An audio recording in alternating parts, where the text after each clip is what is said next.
Election আসলে income tax notice পাঠায়। ED, CBI সহ বিভিন্ন কেন্দ্রীয় এজেন্সির বিরুদ্ধে বারংবার এই অভিযোগে সরব হয়েছে তৃণমূল।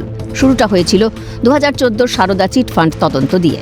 লোকসভা নির্বাচনের প্রাক্কালে তদন্তে নেমেছিল ইডি, সিবিআই, এসএফআইও। তারপর থেকে কেটে গিয়েছে প্রায় এক যুগ। তারপর থেকে নারদা হয়ে রাজ্যের শাসক দলের বিরুদ্ধে একের পর এক দুর্নীতির অভিযোগ উঠেছে।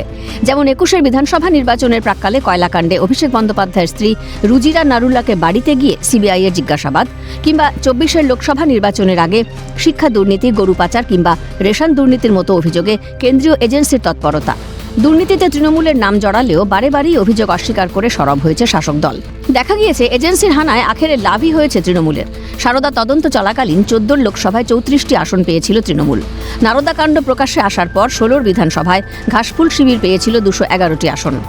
21 বিধানসভা নির্বাচনে এজেন্সির তৎপরতা সত্ত্বেও 2015টা আসন ঝুলি ভরায় তৃণমূলের।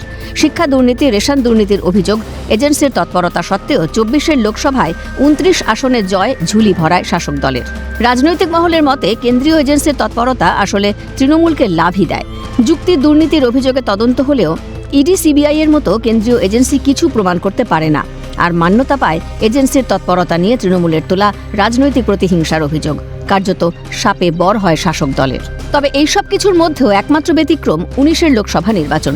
চিটফান্ড কাণ্ডে কলকাতার তৎকালীন পুলিশ কমিশনার রাজীব কুমারকে গ্রেফতারির চেষ্টার বিরুদ্ধে মুখ্যমন্ত্রী ধর্নায় বসলেও বিশেষ লাভ হয়নি শাসক দলের।